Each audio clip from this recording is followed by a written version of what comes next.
Hi, I'm Brian Tonetti. A lot of you guys on YouTube have been asking about how to do some things like my paint booth, and a lot of questions. And I feel it's best to address everyone at just one time, especially now that I've redone my paint booth. I changed some things. And some of my previous videos you saw my paint booth and how it deconstructs and how it's portable, which is ideal because I think anyone can build a paint booth and it be stationary and not move, but it's another thing to build a paint booth and actually have it collapse and bring it out when you need it.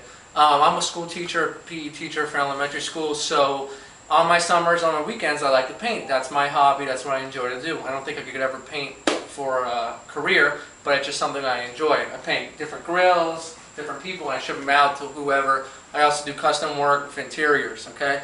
Biggest thing I paint is probably a bumper in this type of booth.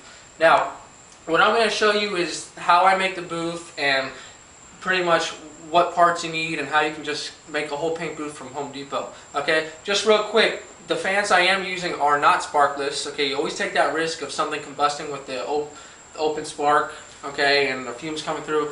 I've been doing this for 5-6 years and I haven't had a problem, okay, but it's just kind of like a disclaimer. Alright, so first what we're going to do is I'm going to show you this side of the paint booth. What I have is 4 high-powered fans, and the reason I have these fans is to take out the overspray as fast as it can.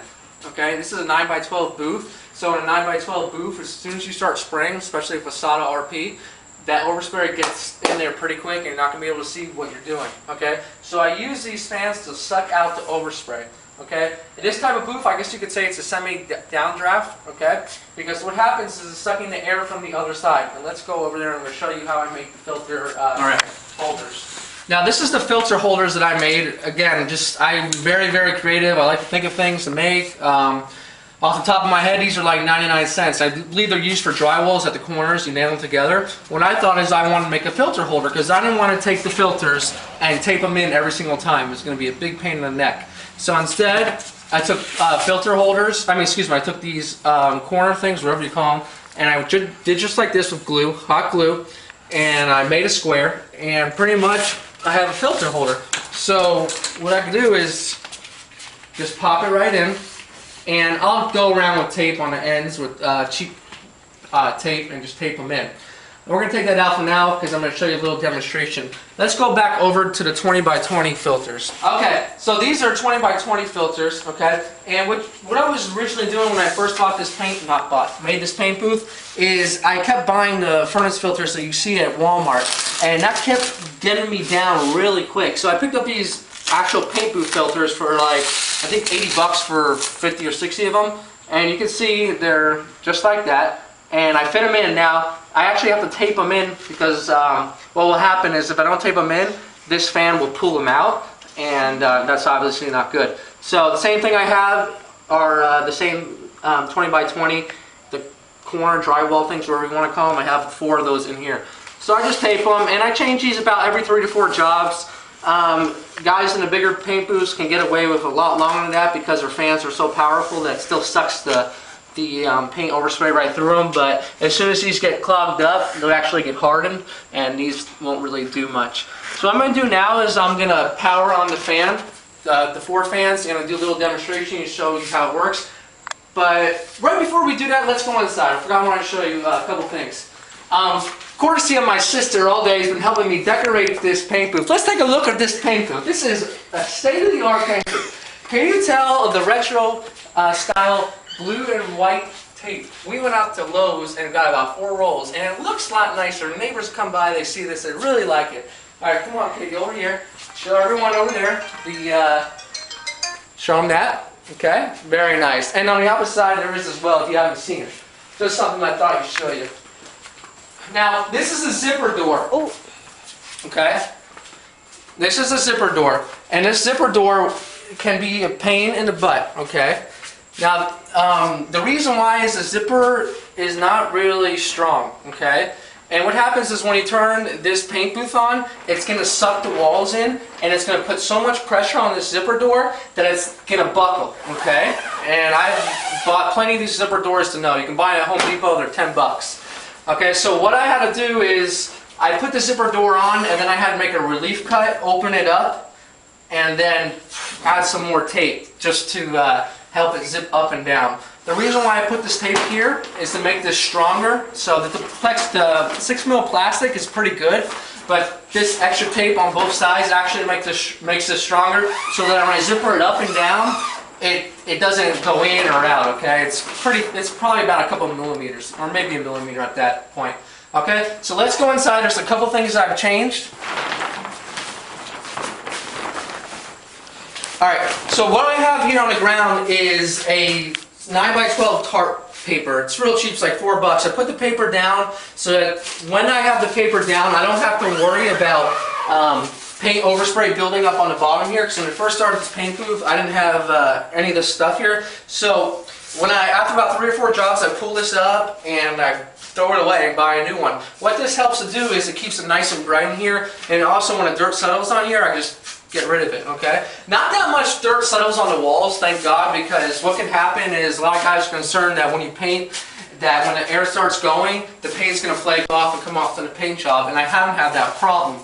Worst case scenario, this stuff lasts a good 1 year before it gets dirty, and you just replace it. It's no big deal, okay? I have my air hose that comes in right through here, which I'm going to show you the air system in just a bit. And a couple new additions that I did, and the reason why I did them, I'll tell you, is when you're creating so much suction in here, this isn't drywall, this is plastic. It's generally gonna come in, it's gonna suck in, okay? So I had to put these little supports in, and with this portable booth, everything comes apart, okay? Everything comes apart because it has to store away. So real simple, what I did here, these are just keys, okay? So it just pops right out of there. I have a support going across the top, okay? And I just, real simple, I put like a threaded coupler on here. The coupler does not thread in, it just fits in nice, okay? And on the other side, it just fits in, okay? When I go to take this apart, if you watch my other video, you'll see that all 4 of these come apart, okay? Once they come apart, it goes like a sandwich together, okay? So what I do is just to put this on, something I just added, and what it does is it keeps the ceiling up too. Put it here, and it's good to go. Real simple. And I also bought this, it's like a blinds, it's used for blinds, like a rail. And sometimes when it's sucking in, you'll see the roof wants to come down. So I just use this and push it apart, and it holds the roof up in there. Pretty good. Over here, I'm not too happy with how this is kind of slanted. I had it perfect, and I don't know what happened. I don't know. I think when I was cutting over there to shorten it, it kind of got slanted. It still works, it just bothers me because I'm super anal. So I'll probably take a couple couplers and just make it closer together. But the reason why I put 2 on this side, again, is because of this zipper door. It's a big pain in the butt. What will happen is if you don't have both of them, it will suck in and it'll create more pressure on the zipper, which is really, really cheap. So this way with these 2 holes here, again, that thing might fall again. I just go like this. Okay? And the same thing would happen, those will come out. That's going to hold this wall back when all the fans run, which you're going to see in just a bit. Alright, so let's get to the fans. I've bored you enough now. So, at my handy dandy zipper door. Oh, one more point for these zipper doors. These zippers will break off. What I do is I attach a zip tie right to the end. It's a lot simpler. So when you're going to paint, you're ready to get out, you just pull it up and you're good to go. Okay.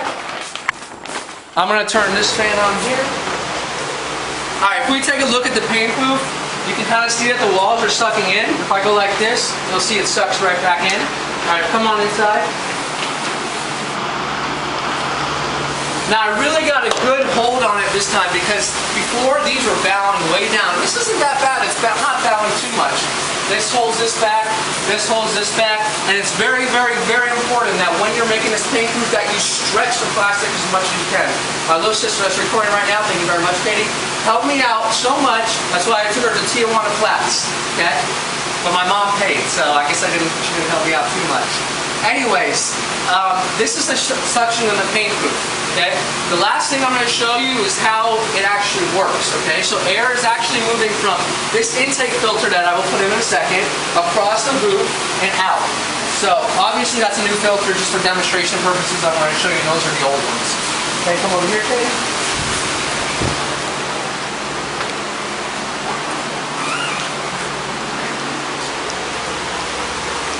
Where's my garbage bag? I'll get another one. There you go. Alright, so first I want to show you, hold on, kind of how the suction goes, okay? As you can see, this plastic bag is sucking. You know, the air is pulling it that way. I'm going to take this plastic bag and just tear little shreds, okay? I had a gray one, that's okay. Okay, I'm going to release them. As you can see, they're going to generally go across to the other side.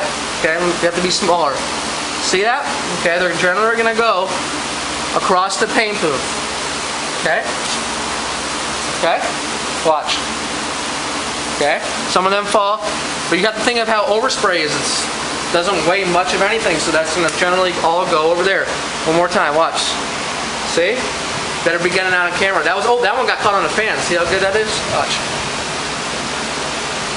Oh! Oh, almost. One more time. Okay. You get the idea. The last thing I'm going to show you is the filters, the compression system, which is very, very important. I can have a paint booth, but if I don't have my pipe set up correctly, it's worth nothing. I might as well be spraying with a paint sprayer from Lowe's for the houses. Alright, so I'm going to unplug the fan so that we can, so that you can hear me. Right. So, again, the whole thing is working within your means, okay? Working in the garage the best you can. Getting things stacked nicely so they're not all over the place. This thing will close up and fit right behind here, okay? And you'll pull the cars right in and you'll never even know the difference, okay? You got to think with your mind what's the best way to work in your garage, okay? This is a compressor. It's a 26 gallon. It's good enough for what I do, okay? I always recommend something bigger with better CFM, okay? This isn't anything to brag about, but it gets the job done. When you have compressed air, what's going to happen is when it's compressing that air, it's very humid, it's very wet, very hot, okay? So you need to find a way to cool that air, okay? When I first started painting, I could not figure out why water was coming out of the water hose when I hooked the hose right up to the compressor. I didn't know anything. This is all self-taught and through Refinish Network, which got a lot of great guys there have helped me, and I wouldn't be anything without them, okay? So what I have here is, if you kind of just pan over here, Katie, this is like everything you get a Home Depot. This is a high pressure hose, okay? It's connected right to the compressor. It goes all the way up, and now I have copper 3/4 inch copper pipe, okay? Everything is threaded together, okay? What I have over here is a little drip. So you'll notice that this black hose goes back into the compressor, and any water or moisture will go back, and I just drained it from the bottom. So step out here a little bit, Katie. Okay, so this runs obviously on a downward angle back towards the compressor so it can go back down. Then I have up here a couple loops, a water drop off right here, another water drop off right here, okay? Then, if water makes its way all the way over here, which it does when I'm running the DA sander, I have a water separator, okay? And then another filter, and then I have this air filter and dryer, which needs to be changed, okay? But it doesn't matter, I still get good results. And then behind there, I'm kind of overkill because, you know, I'm working with a smaller compressor. I have a motor guard filter, and inside there's like a toilet paper filter, which will catch anything additional. Okay, so let me just put it on real quick so you can kind of see how it works. You kind of hear it going, and when Pumpkin was around, my cat that died, he would run whenever he'd hear this sound. So this is for Pumpkin. Alright, all my paint sticks just fell, but we won't worry about it. Don't show them that in the video. Okay, so what you have over here obviously is air ready to go. Air ready to go. Okay, all the paint sticks go. Alright.